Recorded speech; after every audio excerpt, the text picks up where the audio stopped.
오늘 요한계시록 강의 두 번째 시간입니다. 요한에게 위탁하신 계시라는 제목으로 말씀 함께 나눌 텐데요. 오늘부터 이제 어려움과 환란이 시작이 됩니다. 읽어보셔서 아시겠지만 이게 도대체 무슨 말인가 하는 말이 이제 오늘부터 드디어 이제 시작이 되게 됩니다. 지난주까지만 해도 그냥 인사말 정도였다면 이제부터는 어려운 얘기들, 막 좌우에 날선 검도 나오고 그 얼굴을 막 해같이 비치고 여러 비유와 상징들이 나오기 때문에 아예 애초에 포기하시는 분들이 계신데 그렇게 하실 이유가 전혀 없습니다. 아주 명확하게 오늘 9절로 20절까지의 주제를 제가 딱 설명을 드리고 거기서부터 시작해서 세부적인 내용을 그렇게 말씀을 드리도록 그렇게 하겠습니다. 먼저 지난주 첫 번째 시간에 여러 이야기를 드렸습니다만 꼭 기억해야 될 이름이 있다라고 말씀을 드렸는데 한번 보여드리기 전에 그렇습니다. 도미티아누스라고 하는 로마의 제11대 황제, 11대 이런 거는 기억할 필요가 없어요. 이 검투장 만들고 그다음에 조직적으로 그리스도인들을 박해하기 시작한 첫 번째 황제다. 거의 미치광이처럼 폭정을 휘둘렀었던 그런 황제라 볼 수 있겠고요. 자기 자신을 우상화해서 도시마다 자신의 동상을 세우고 자기를 신처럼 섬기게 만들었었던, 그렇기 때문에 유일신 하나님을 섬기는 유대교인들 또 그리스도교인들을 무지막지하게 박해하고 잡아 죽였었던 황제다. 이 정도 기억하시면 되겠습니다. 그 당시에 벌어진 여러 박해에 대하여 하나님께서 교회를 위로하시고 내가 너희를 지킬 것이다, 보호할 것이다, 그리고 저 교만하여 악한 무리는 곧 멸절될 것이다. 그 내용이 요한계시록 전체의 내용입니다. 그래서 그 당시에 벌어져 있었던 정치적인 상황에 대한 예언의 말씀임과 동시에 인류의 종말, 그러면 이 요한계시록의 말씀을 볼 때 도미티아누스 황제 때에 벌어졌었던 일을 토대로 볼 때 인류의 종말 때에도 이러한 일들이 벌어지겠구나. 하나님을 벗어나서 하나님을 믿는 자들을 박해하고 하나님을 믿는 일을 아주 힘들게 만드는 세력들이 나타날 것이고 그 세력들에 대해서 최후 승리는 재림하시는 예수님이 가져가실 것이다. 새하늘과 새 땅을 여실 것이다. 그래서 이중 예정이다라는 말씀을 드렸습니다. 그 당시에 해당하는 회복과 치유의 예언의 말씀임과 동시에 인류 종말 때에 벌어질 일도 이 사건을 볼 때 우리가 이 예언의 말씀을 통해서 그대로 될 것이다. 우리가 고난과 역경과 환난을 당하지만 결국 하나님께서 승리, 최후 승리와 새하늘과 새 땅을 우리에게 허락하실 것이다. 그런 내용이 요한계시록의 주제입니다. 여기에서 벗어나는 그 어떠한 내용은 다 이단들이 자신의 입맛에 맞게 자신의 교주를 그 가운데 끼워 넣고 자신들의 교리를 그 안에 섞어 넣기 위하여 다 조작한 것이라고 보면 됩니다. 왜 그런가 하면 우리가 보셔서 아시다시피 그렇게 조작하고 개입할 수 있는 여지가 너무 많기 때문에 그래요. 원래 이 성경이 요한계시록이 비유와 상징의 언어로 주어진 책이기 때문에 그렇게 틈타서 사람들을 미혹하고 사람들의 마음을 훔칠 그럴 여지와 가능성이 높은 책이기 때문에 이단들이 주로 이 책을 빌미로 사람들의 마음을 훔쳤다라고 하는 것도 기억할 필요가 있겠습니다. 자, 그래서 오늘 이 9절로부터 20절까지의 내용은 이제 본격적인 이제 예언의 말씀이 시작되는데 하나님께서 요한에게 이 계시의 말씀을 보여주시면서 너는 보고 들은 바를 저 7 교회에 편지를 써서 보내라 라고 하는 내용이에요. 그런데 오늘 읽은 막 무시무시한 내용들, 촛대 사이에 인자가 서 있고 하는 내용들은 예수 그리스도께서 직접 주신 계시다라고 하는 서술의 내용입니다. 그러니까 그 표현들에 놀라거나 두려워하거나 낙담하거나 포기하실 필요가 전혀 없는 게, 제가 지난주에도 말씀드렸죠. 하나님께서 왜 요한에게 이런 식으로 계시를 보여주시고 이런 식으로 내용을 적어서 보내게 하셨는가? 왜 그런지 말씀드렸죠. 그 엄혹한 시대에, 이 로마군의 폭정과 압제가 심한 시대에 하나님의 뜻을 글로 써서 전하기 위해서는 여러 단계의 검열을 거쳐야 되고, 도시에서 도시를 지날 때에 혹시 쿠데타를 주동하는 세력은 없는가? 이 도미티아누스 황제만 섬겨야 되는데 이 유대교인, 그리스도의 교인들을 비롯하여서 많은 유일신을 섬기는 사람들이 그들의 교리를 서로 나눠 가지면서 이 황제 숭배를 무력화시키려는 시도는 없는가? 계속해서 검열이 강화됐기 때문에 하나님께서 아예 요한에게 계시를 보여주실 때부터 비유와 상징의 언어로 보여주셨고, 그걸 그대로 기록하여서 전달하였는데, 기록한 사람도 그 내용을 알고 받아보는 사람도 그 내용을 압니다. 그래서 오늘 9절로부터 20절까지의 주제는 하나님께서 편지를 써서 7 교회에 보내라 하는 그 내용이 전부 다입니다. 그런데 그분이 누구냐? 요한에게 이런 내용을 알게 해주시고 보여주신 분이 누구냐?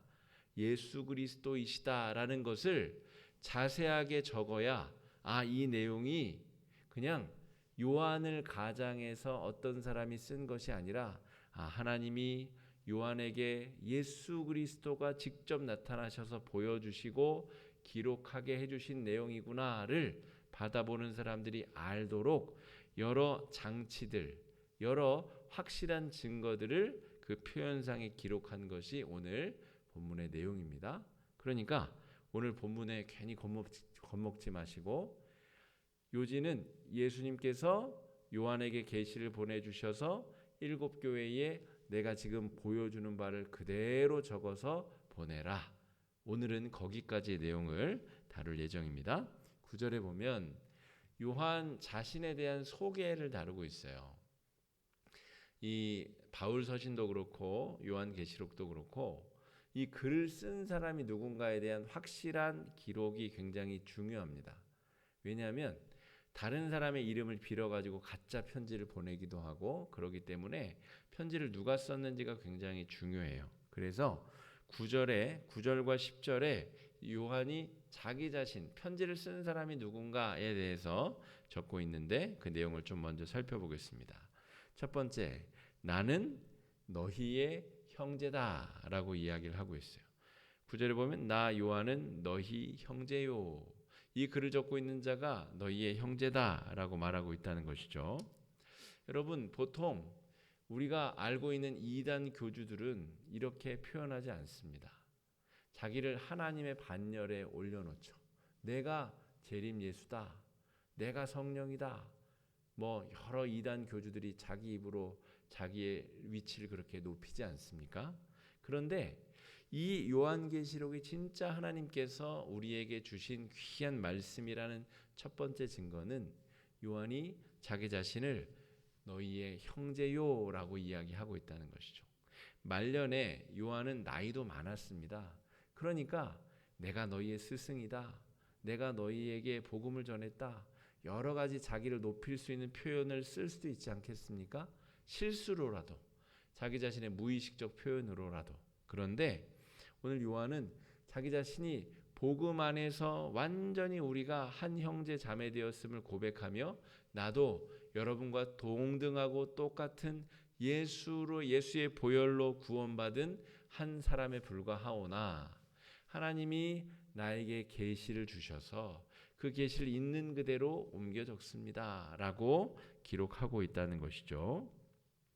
여러분, 이 교회, 지금 이제 2장부터 다음 주부터는 교회에 대한 교회론이 이제 펼쳐지게 되는데, 7 교회, 세상에 있는 모든 교회는 그 7 교회의 카테고리 안에 다 들어가게 됩니다. 그러니까 세상에 있는 모든 교회를 향해 주시는 권면의 말씀이라고 볼 수 있죠. 그런데 교회의 가장 본질된 특징은 무엇이냐면 예수님 아래 우리 모두가 한 형제요 자매라고 하는 것입니다. 그 고백으로부터 우리는 유대교와 결별되게 되고 그 고백으로부터 우리는 천주교와도 결별하게 되는 것입니다. 우리 개혁신앙, 개신교 신앙은 말씀을 통해서 더 본질에 가까운 신앙을 향해 끊임없이 투쟁하고 앞으로 나아가는 종교인데 그 믿음의 핵심적 고백을 오늘 요한이 하고 있다는 것이죠. 나는 특별한 사람이 아니라 여러분의 형제 중 한 명에 불과합니다. 나는 여러분처럼 똑같이 예수의 십자가의 은혜의 보혈을 입은 사람입니다. 라고 고백하고 있다는 것이죠. 두 번째 고백은 예수의 환난과 나라와 참음에 동참하는 자요라고 고백하고 있어요. 여러분, 우리가 예수의 영광을 낼름 받아먹기 원하는 그런 마음이 우리 가운데 가득합니다. 예수 믿고 제일 먼저 우리가 기쁜 게 뭐죠? 예수 믿고 제일 먼저 안심이 되고 좋고 복 받았다고 여기는 것. 천국 가는 것 아닙니까? 죽어서 이제 천국 갈 수 있다. 영원한 세상이 나에게는 보장되어져 있다. 그것이 우리가 예수 믿고 가장 먼저 누리게 되는 복락의 첫 번째 내용인데 여러분 예수 믿어서 얻게 되는 좋은 것, 장점들, 여러 가지 복락들만 바라보고 추구하는 신앙인가? 아니면 요한이 지금 고백하고 있는 것처럼 예수의 환난과 예수가 만들려고 했었던 하나님의 나라와 그것을 이루기까지 인내하고 참고 견디는 참음과 그것을 나도 사모하고 있는가 하는 것이죠. 대부분 성도들은 이런 거 싫어합니다. 예수의 고난은 예수님이 다 당하셨으니까 저는 좋은 것만, 저는 영광만 이렇게 바란다는 것이죠. 그런데 새가족들은 그래도 됩니다. 새가족들은. 새신자들은 그래야 되는 분들이죠. 어떻게 애가 태어나자마자 막 뛰고 걷고 합니까?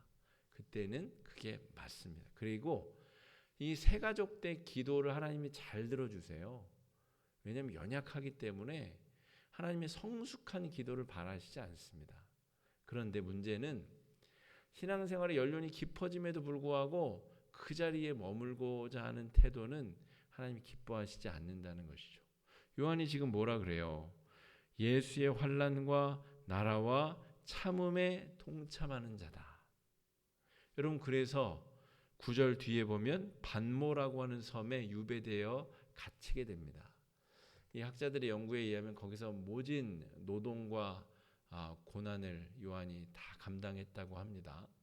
그러니까 여러분 예수를 믿고 예수 때문에 고난을 당하는데 기뻐하고 감사할 수 있는 신앙이야말로 성숙한 신앙인 것이죠. 예수 때문에 하나님 나라를 추구하기 위하여 내 시간과 열정과 에너지를 나누고 섬길 수 있는 것이 진짜 예수 믿는 자의 본질적인 태도이고 그것이 당장 열매와 결과가 맺어지지 않더라도 참음으로 기다리며 나아갈 수 있는 것이 바로 요한이 보여주고 있는 요한의 신앙이다라고 볼 수가 있겠습니다. 세 번째는 반모섬에 유배된 처지다라고 고백하고 있어요. 여러분 지금 계시의 말씀을 쓰고 있지 않습니까? 이 계시의 말씀이 더 부각이 되려면 내가 조금 더 멋진 사람으로 보여야 되지 않겠어요? 내가 이만큼 훌륭한 사람이므로 하나님이 나에게 이런 말씀을 주셔서 내가 이런 말씀을 전하고 있어. 그렇게 자기 자신을 과장까지는 아니더라도 지금 반모섬에 유배되어 있다는 얘기는 좀 빼도 되잖아요. 그죠? 지금 이 계시의 말씀이 유배된 사람에게 주어졌다면 이게 좀 신뢰성이 떨어질 수도 있잖아요. 그러니까 뺄 수도 있는데 요한은 그렇게 하지 않았다는 것이죠. 하나님의 말씀과 예수를 증언하였으므로 말미암아 반모라 하는 섬에 있었다 하는 것이죠. 예수 복음을 증거하다가 내가 유배를 당하고 고난과 역경을 당하게 되었다 하는 것이죠. 도둑질하다가 감옥 갔으면 부끄러운 일이지만 여러분 예수 복음 전하다가 반모섬에 유배된 처지는 전혀 부끄러운 일이 아니죠. 그리고 그러한 자에게 하나님께서 계시의 말씀을 보여주시고 기록하여 전하라 라고 말씀하셨다는 것도 여러분 놀랍지 않습니까? 여러분 그래서 우리가 예수 믿고 다 잘되고 다 대단하게 열리고 모든 것이 잘 되는 것이 마땅한 것처럼 생각하지만 여러분 사실 그거는 기독교 신앙하고 관련이 없습니다. 가나안 땅에 우상 숭배 중에 바알과 아세라 종교가 딱 그 신앙과 맞습니다.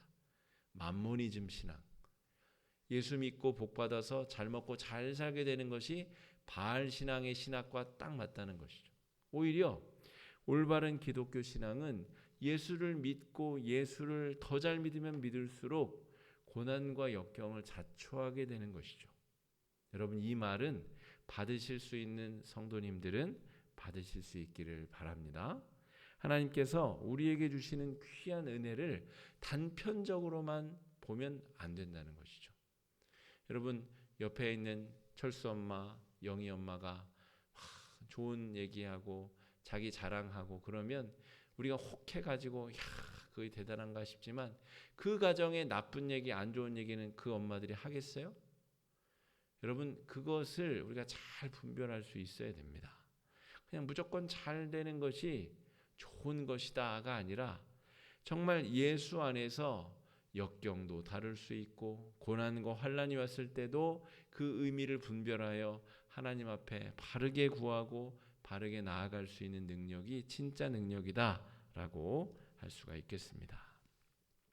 네 번째로는 자기 정의를 할 때 요한이 주의 날에 성령의 감동으로 계시를 받은 사람이라고 10절에 기록하고 있어요. 주의 날이란 이야기는 주일에 부활의 날에라고 볼 수가 있겠죠. 그러니까 주께서 부활하신 그날에 하나님 앞에 예배하고 찬송하고 기도하고 영광 돌리는 그 날에 성령에 감동돼요. 그러니까 여러분 지난주에 제가 뭐라고 말씀드렸죠? 요한계시록은 절대로 두려운 책, 무서운 책, 어려운 책이 아니라고 말씀을 드렸습니다. 기쁨의 책이요, 위로의 책이요, 회복에 대한 약속의 책이요, 하나님의 권능이 이제 곧 드러날 것임에 대한 확약 어린 기쁨의 책이다라고 볼 수가 있습니다. 제 제자 중에 청년 제자 중에 지금 그 친구랑 떨어진 지가 오래됐는데 그 어렸을 때 그 666 비디오 테이프 그거 보고 그 친구가 그때 20대 후반 30대 초반이었는데 그때까지도 밤에 잠을 못 자고 성경만 보면 그 장면이 떠올라서 정말 아주 힘든 삶을 살고 있었던 청년이 있었습니다. 제 제자 중에. 여러분 아무리 제가 요한계시록을 다시 설명해주고 그것이 본질이 아니다 얘기해주고 아무리 설명해줘도 쉽게 그 이미지, 쉽게 그 나쁜 첫 번째 선입견에서 빠져나오기가 쉽지 않더라고요. 나중에는 많이 좋아졌습니다만 완벽히 좋아졌다라고 보기 어려울 정도로 그 첫 번째 사로잡힌 것에서 빠져나오기가 쉽지 않다라고 하는 것입니다. 그래서 여러분 요한계시록을 처음부터 첫 번째 벽돌부터 잘 쌓아서 조적을 잘 하는 것이 중요하다고 볼 수가 있어요. 이 책은 절대로 겁주고 두려워하게 만들고 우리로 하여금 근심 걱정하게 만들려고 주어진 책이 아니라는 것이죠.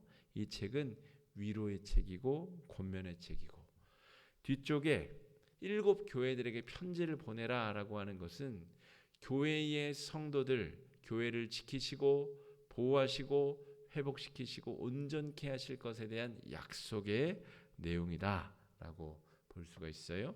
성령의 감동으로 주어진 책이 어찌 성도들의 마음을 낙담시키고 좌절시키고 두렵게 만들 수가 있겠습니까?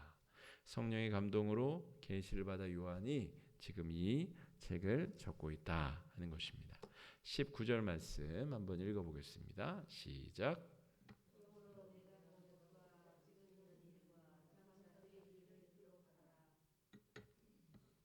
아멘. 자, 요한이 직접 본 것입니다. 요한이 상상으로 그냥 7 교회를 위로하기 위해서 상상으로 이렇게 해가지고 쓴 책이 아니라는 것이죠. 여러분, 우리가 전화를 핸드폰 통화를 하면 내가 뭐라고 말을 하잖아요. 그러면 그것이 이 전자 기파를 통해 가지고 또 기지국을 통해 가지고 01 이런 어떤 전자 신호를 통해 가지고 그 전화 통화를 하는 사람의 기지국을 통해서 그 사람 전화기를 통해서 이렇게 가면 귀로는 멀리서 말하는 사람의 음성이 그대로 전달이 되잖아요. 마찬가지로 지금 하나님께서 이 어마어마한 큰 대서사시와 같은 악이 멸망하고 패망하는 큰 그림을 보여주시고 그것을 이제 글로 적었단 말이죠. 그리고 그 책이 이제 바다를 건너서 터키의 소아시아의 7 교회들을 회람하게 되는데 읽는 성도들은 그 그림을 보고 우리가 배운 복음에 의하면 이것은 예수님이 우리에게 주신 위로의 책이고 우리를 압제하고 박해하는 저 도미티아누스와 로마 제국이 이제 멸망하게 되고 우리를 압제하던 그 모든 결박이 풀어질 것이다 라고 하는 내용으로 읽혀진다 하는 것이죠. 얼마나 신비로운 일입니까? 네가 본 것을 그대로 적어라. 그리고 아까 제가 이중 계시를 말씀드렸죠. 그 당시 주후 92년, 93년, 95년, 96년 그 당시에 벌어졌었던 일에 대한 이야기임과 동시에 장차 될 일, 재림 예수님께서 두 번째 이 땅에 임하실 때에 벌어질 일, 그 동시에 두 가지의 내용이 한 가지 책 안에 고스란히 녹아져 있다 이런 내용입니다. 그럼 여기까지 전혀 어려울 것이 없습니다. 20절 말씀 한번 읽어보겠습니다. 시작. 내가 본 것은 내 오른손에 7 별은 7 교회의 사자요 7 촛대는 7 교회니라. 그러니까 도시에서 도시를 넘어갈 때 로마군들이 이걸 펼쳐보고 야 그거 뭐야 두루마리 펼쳐봐. 이거 혹시 예수쟁이들이 이거 자기들끼리 편지 주고받는 거 아니야?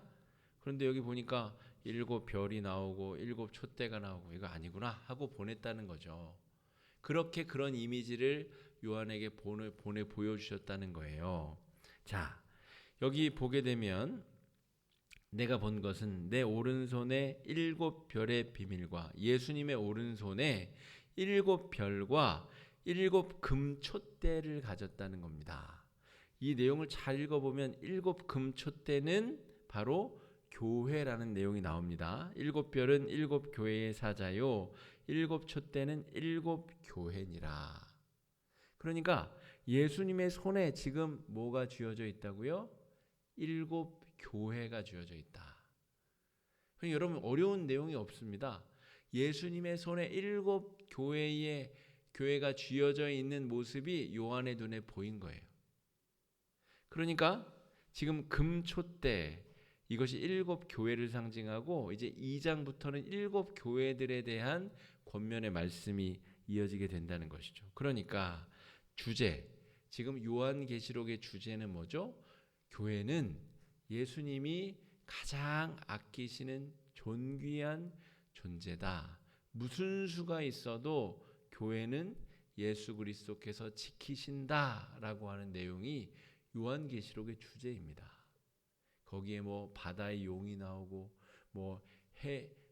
해산할 여인이 나와서 해산을 하고 그런 내용들의 아주 구체적인 내용들이 다 이미지로 형상화돼서 종합되면 예수님이 주의 몸된 교회를 스스로 지키신다. 이게 요한계시록의 주제, 핵심적인 내용이다라고 말할 수가 있겠습니다.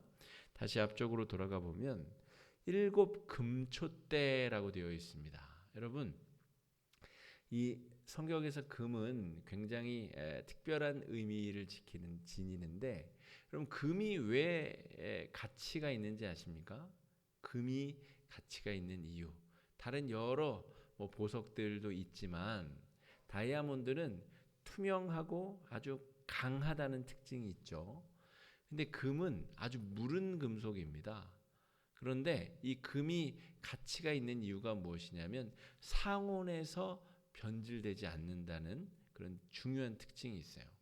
공기 중에 철은 녹슬잖아요. 은도 색이 변하잖아요. 다른 금속들도 색이 변하는데 이 금만큼은 무르지만 절대로 그 성질이 거의 변하지 않는, 화학 물질을 뿌려도 거기서 변화가 거의 일어나지 않는 중요한 특징이 있다는 것이죠. 그래서 금이 가치가 있는 것입니다. 그런데 왜 예수님께서 지금 요한에게 교회를 빗대어 금촛대라고 하였느냐라고 하는 것이죠. 이런 것들이 아주 중요한 하나하나의 의미가 있다는 것입니다. 여러분, 예수님께서 자신의 교회를 금덩이처럼 지키신다고 말씀하고 계십니다. 금이 변질되고 변화되지 않는 것처럼 그 교회를 예수님께서 지키시고 보호하시고 영화롭게 하시고 거룩하게 하신다라고 하는 것이 이 요한계시록 전체의 주제이자 오늘 우리가 묵상한 우리 9절로 20절까지의 핵심적인 주제이기도 합니다. 자, 13절 말씀 한번 읽어보겠습니다. 시작. 촛대 사이에 인자 같은 이가 발에 끌리는 옷을 입고 가슴에 금띠를 띠고. 자, 촛대 사이에 예수님이 계시다는 겁니다. 예수님이 이 촛대는 아까 20절에 교회라고 분명히 써 있죠. 그러니까 이 교회들을 예수님께서 지키시고 돌보시고 보호하신다는 내용이 요한계시록 22장까지 전체 내용이다.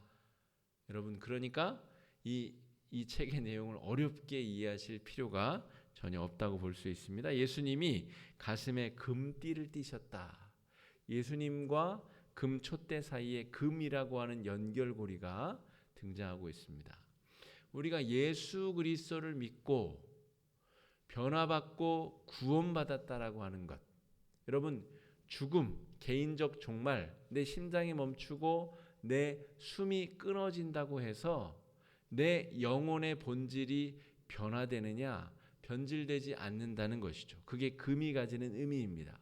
예수님이 부활의 첫 열매가 되셔서 예수를 믿는 자들에게 부활의 소망을 주신 것은 예수님이 금띠를 띠고 계시고 우리가 금촛대인 교회인 것, 우리가 예수님 안에서 영원한 삶을 약속받았고 이 땅에서 고난과 역경과 환난을 당하지만 심지어 지금 이 요한계시록이 집필되는 중에도 수많은 그리스도인들이 콜로세움에서 사자의 밥이 되고 호랑이의 밥이 되고 또 이 지난주에 말씀드렸다시피 기름 끼얹어 가지고 가로등처럼 활활 사람을 세워서 가로등처럼 섰습니다.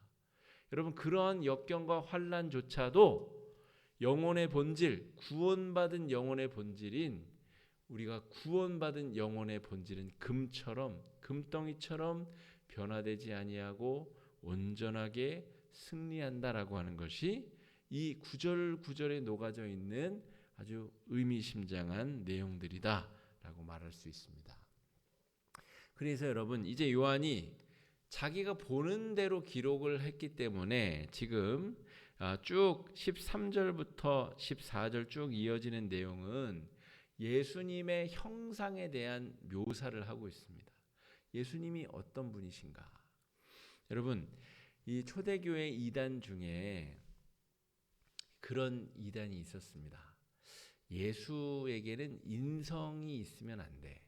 예수는 온전한 하나님이시기만 할 뿐이야. 인간적인 모습이 있는 예수님은 화장실도 안 가셨을 거야. 이렇게 생각했다는 거죠. 그런데 예수님의 본질은 온전한 인간이자 온전한 하나님이셨습니다. 또 어떤 이단들은 예수님은 하나님은 아니야. 인간 중에서 신앙이 괜찮은 사람 하나를 뽑아서 성령이 인쳐주셔서 하나님의 자녀로 삼아주셨다. 이런 이단도 있었어요. 그러니까 예수님은 온전한 인간이자 온전한 하나님인데 오늘 요한계시록 1장에서 묘사되는 예수님은 그 전능함과 권능을 안고 계시는 예수님. 또 한 가지는 우리가 예수님 부활 승천하신 다음에 뭐하고 계신가 우리가 궁금하잖아요. 하나님 보좌 우편에 앉아 계시다고 하는데 그 옆에 앉아서 졸고 계시나 뭐하고 계시나. 지금 러시아 우크라이나 전쟁 벌어지고 있는데 하나님 뭐 하시나, 예수님 뭐 하시나. 예수님이 뭐 하시는지 요한계시록 1장 우리 14절부터 쭉 그 내용이 기록되어져 있다는 것입니다. 바로 예수님에 대한 묘사가 쭉 이어지고 있는데 특별히 예수님의 거룩함에 대해서, 예수님이 지금 성도들이 환난과 역경을 당하고 계신데 그냥 졸고 있는 것이 아니라 이 성도들을 위해서 애달파하시고 그들을 위로하기 원하시고 그들을 구원하기 원하시는 그 뜨거운 심정으로 하나님께서, 예수 그리스도께서 지금 일하고 계시다 하는 것입니다. 14절 말씀 한번 읽어보겠습니다. 그의 머리와 털의 희기가 흰 양털 같고 눈 같으며 그의 눈은 불꽃 같고. 머리털이 희다라고 하는 이걸 여러분 그냥 이미지로 그리시면서 야 참 흉하게 생겼다 이런 이미지를 생각하시라는 게 아니고 여기서 품고 있는 이 의미들 하나하나가 예수님이 지금 부활 승천하신 다음에 사라지신 것이 아니라 여전히 이 세상을 통치하시고 주관하시고 역사하시는 하나님, 그 거룩함과 성결의 이미지가 흰 머리털과 흰 양털과 같은 모습, 그리고 그의 눈은 모든 것을 꿰뚫어 보는 불꽃과 같은 눈이다 라고 기록하고 있다는 것이죠. 그러니까 예수 그리스도가 우리가 역경과 환난을 당할 때 불꽃 같은 눈으로 지금 우리를 지켜보고 계시다. 여러분, 이 약속의 말씀이 우리 마음에 와 닿으시기를 주의 이름으로 축복합니다. 자, 그 다음에는 이제 말씀으로 세상을 거룩하게 하시는 하나님에 대한 묘사가 이제 16절에 등장하게 되는데 16절 한번 읽어보겠습니다. 시작. 그의 오른손에 7별이 있고 그의 입에서 좌우에 날선 검이 나오고 그 얼굴은 해가 힘있게 비치는 것 같더라. 자, 좌우에 날선 검이 그의 입에서 나온다. 그럼 그림으로 보면 좀 흉측할 수도 있겠지만 여러분, 이것은 예수 그리스도의 말씀의 권능이 날카롭고 예리한 검처럼 세상의 모든 악한 세력들을 다 쪼개고 그들의 모든 악한 시도를 무너뜨리고. 그래서 도미티아누스가 어떻게 죽었다고요? 사랑하는 자신의 아내와 자신의 부관들에 의해서 암살당하게 된다는 것이죠. 악인들의 멸망이 그러하다는 것을 예수 그리스도의 말씀으로 확증하여서 좌우의 날선 검처럼 그 입에서 뻗쳐나오고 그 얼굴은 해가 힘있게 비치는 것처럼 비친다라고 하는 것이죠. 그런데 지금 역경 가운데 있는 성도들은 이 이미지를 볼 수가 없어요. 마치 먹구름이 가리고 있어서 강력하게 비치는 해를 볼 수 없는 것처럼 일곱 교회 성도들은 아이고 죽겠습니다. 아이고 죽겠습니다. 이 환난과 박해를 어찌하면 좋습니까? 그러고 있다는 것이죠. 여러분, 우리도 그러고 있지 않습니까? 그래서 하나님께서 요한을 통해 계시의 말씀을 보여주시고 우리도 그 먹구름이 걷히고 해가 힘있게 비치는 것을 우리가 볼 수 있도록 주님께서 우리에게 이 시간 은혜를 주고 계시다 하는 것입니다. 예수님이 부활 승천하셔서 가만히 계신 것이 아니라 지금 좌우의 날선 검으로 말씀으로 치유하시고 회복하시고, 앞쪽에 보면 오른손에 7별이 있고 그의 입에서 좌우의 날선, 여기서 7별은 7 교회를 지키는 수호자들입니다. 그러니까 교회의 말씀을 전하는 이들, 말씀으로 성도들을 양육하고 전하는 이들, 우리가 세상에 나가서 복음을 전할 땐 우리가 바로 7별이 되는 것이고, 교회를 말씀으로 지키고 수호하고 거룩하게 하는 자들이 되는 것이다 하는 것입니다. 그래서 교회는 말씀 중심으로 바로 서야 됩니다. 말씀 위에, 말씀의 터전 위에 바로 세워져야 될 이유가 여기에 있다는 것이죠. 자, 7 교회를 지키시고 회복시키시는 예수님, 이게 요한계시록 전체의 주제이자 오늘 본문의 주제이기도 합니다. 예수님은 교회를 지키시고, 왜 지켜요? 예수님이 교회의 머리시거든요. 우리가 에베소서 말씀 지금 새벽마다 묵상하고 있는데, 예수님이 교회의 머리가 되시고 예수님 자체가 교회이십니다. 그러니까 교회를 박해하고 교회를 무너뜨리는 것을 예수님이 어떻게 가만히 있으실 수가 없는 것이죠. 이 당연한 논리에 대한 이야기가 지금 서술되고 있다는 것입니다. 자, 20절 말씀 우리 다시 한번 읽어보겠습니다. 시작. 내가 본 것은 내 오른손에 7별의 비밀과 또 7 금촛대라. 7별은 7 교회의 사자요, 7 촛대는 7 교회니라 라고 기록하고 있죠. 그러니까 7 별과 7 촛대, 이 교회를 지키는 사자와 7 교회, 7개의 교회라는 말이 아닙니다. 성경의 7은 완전한 수기 때문에 온 세상의 과거와 현재와 미래에 존재하는 모든 교회를 예수 그리스도께서 지키신다라고 하는 내용인 것이죠. 여러분, 그래서 오늘 말씀은 여기까지 우리가 살펴볼 텐데, 첫 번째 드리는 권면의 말씀은 두려워하지 마시라 하는 것이고, 어렵다라고 포기하지 마시라 하는 것이고, 내용은 아주 단순하고 쉽습니다.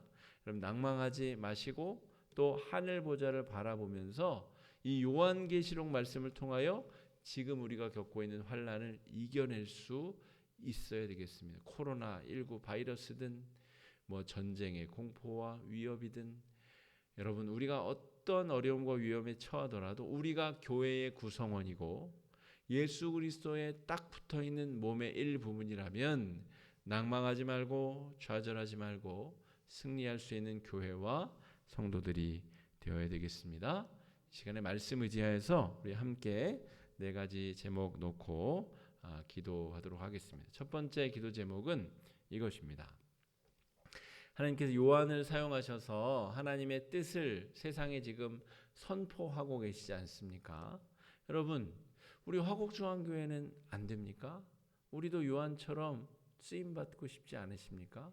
이 세상에 하나님의 뜻을 절절하게 전할 수 있는 교회, 여러분, 우리 교회는 대단히 큰 교회도 아니고 수천 명이 모이는 교회도 아니지만 요한도 그랬습니다. 늙음하기 밤머이 유배되어서 거의 쓸모없는 몸처럼 된 상태에서 하나님 앞에 크게 쓰임을 받고 있지 않습니까? 우리 교회가 요한이 쓰임 받듯이 하나님이 일하실 수 있는 터전이 되고, 또 우리가 지금 추진하고 있는 복합문화 공간이 정말 예수의 복음을 증거하고 사람들에게 복음을 나누고 정말 예수 생명의 복음을 전할 수 있는 그런 공간이 될 수 있도록 이 시간에 함께 마음을 합쳐 기도해 주시기 바랍니다. 기도하겠습니다. 사랑의 주님, 은혜를 감사합니다. 아버지 하나님, 요한에게 말씀을 보여주시고 계시를 보여주셔서 그들의 뜻을 전하여 주신 것처럼 주님, 우리 화곡중앙교회가 쓰임받게 하여 주시옵소서.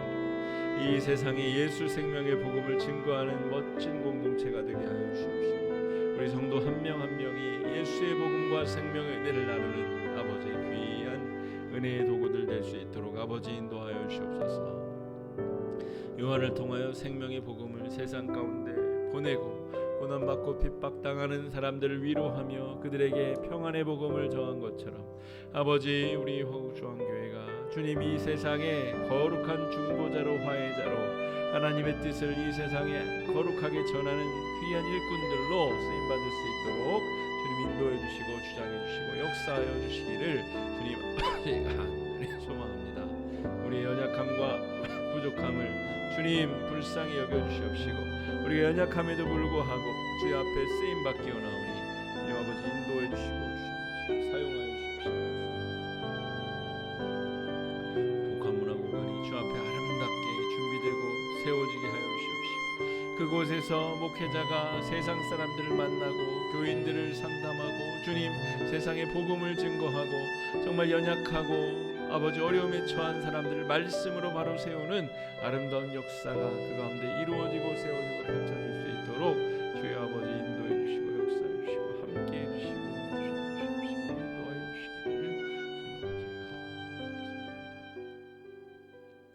두 번째 기도 제목은 예수님이 가장 아끼고 사랑하시는 우리 교회 교회 공동체가 말씀으로 새롭게 변화되고 하나님의 영광을 밝히 드러낼 수 있도록 우리 한국 교회가 그런 교회로 갱신될 수 있도록 여러분 기도해 주시고 우리 한국 교회를 우리 화곡중앙교회가 선도하고 이끌어가기 위해서는 무엇보다 우리 성도들 말씀을 사모하고 말씀 위에 자신을 돌아보고 또 말씀을 통하여 기도 생활하고 말씀과 기도로 거룩하고 온전하게 세워지는 그 영성 생활의 건강한 리듬이 회복되어져야 되는데 우리 교회가 그런 교회 될 수 있도록 여러분 기도해 주시고 코로나 기간 우리 방황하던 그 잃은 양들이 다시금 성전을 찾아 예배하고 편리함과 또 그런 것만 추구하던 신앙에서 벗어나서 신앙의 본질을 다시금 회복할 수 있는 귀한 계기가 펼쳐질 수 있도록 신앙의 회복의 역사가 일어날 수 있도록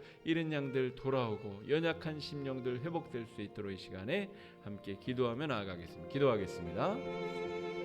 사랑해 주님 은혜를 감사합니다. 주님께서 일곱 촛대를 붙드시고 일곱 별을 그 위에 세우시사 보호하고 감찰하시고 주님 회복시키시고 온전하게 하시는 것처럼 하나님의 교회들이 건강하고 건전하게 갱신되어 새로 세워지게 하여 주시옵시고 우리 화곡중앙교회가 한국교회의 변화를 이끌어내고 한국교회의 변화를 주님 이끌어내는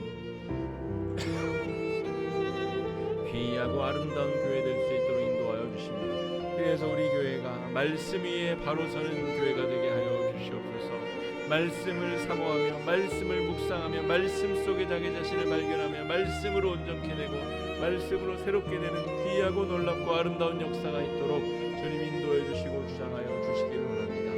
주님 그리하여서 우리의 이 모질고 어리석은 삶 가운데 주님 하나님께서 은혜의 빛을 비추어주신 것처럼 이 세상 사람들에게 주님 우리가 할 수 있는 빛을 비추고 소금의 역할을 감당하며 복음의 증인의 삶을 살아낼 수 있도록 주님 인도해 주시고 역사해 주시고 함께해 주시기를 주님 아버지가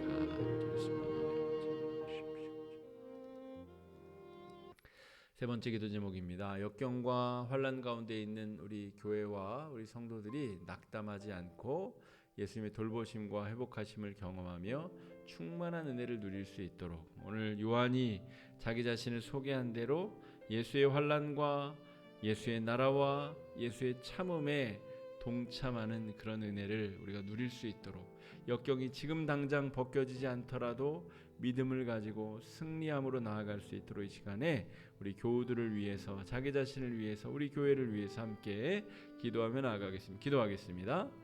사랑의 주님, 역경과 환난이 주님 오래 장기화되고 있습니다. 코로나19가 지금 끝의 기미를 보이지 아니하고 다른 나라들에서는 더 확산되기도 합니다. 주님, 이 공포와 두려움이 우리를 엄습하고 언제금 다시 우리가 일상을 회복하게 될지 조금 두려운 마음도 있으나 주님 낙담하거나 주님 우리가 실망하지 아니하게 하여 주시옵시고 예수의 십자가의 보혈 예수께서 우리에게 보여주시는 요한계시록의 이 생명의 말씀을 통하여 우리가 안심을 하게 하여 주시옵시고 생명의 은혜를 누리게 하여 주시옵시고 거룩한 능력과 인도하심과 채워주심으로 말미암아 온전하고 새롭고 거룩하게 되는 아름다운 역사 있도록 주님 주장해 주시고 인도해 주시고 역사해 주시고 주여 아버지 함께하여 주시기를 주님 아버지가 간절히 소망하오니 아버지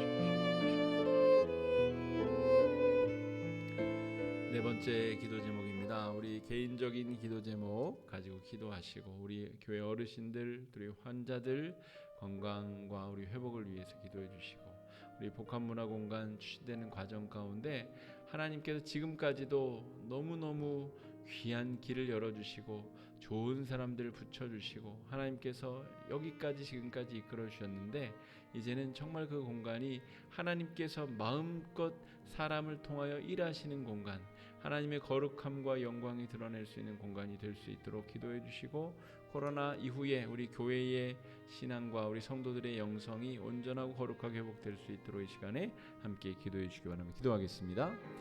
사랑의 주님, 여러 가지 기도 제목 가지고 주 앞에 나왔습니다. 건강의 문제, 사업의 문제, 진로의 문제, 학업의 문제, 또 자녀 손들의 여러 문제 가지고 주님 앞에 나왔사오니 주님, 바른 기도에 바르게 응답하여 주시옵시고 하나님의 회복과 구원의 역사를 허락하여 주시기를 간절히 소망합니다.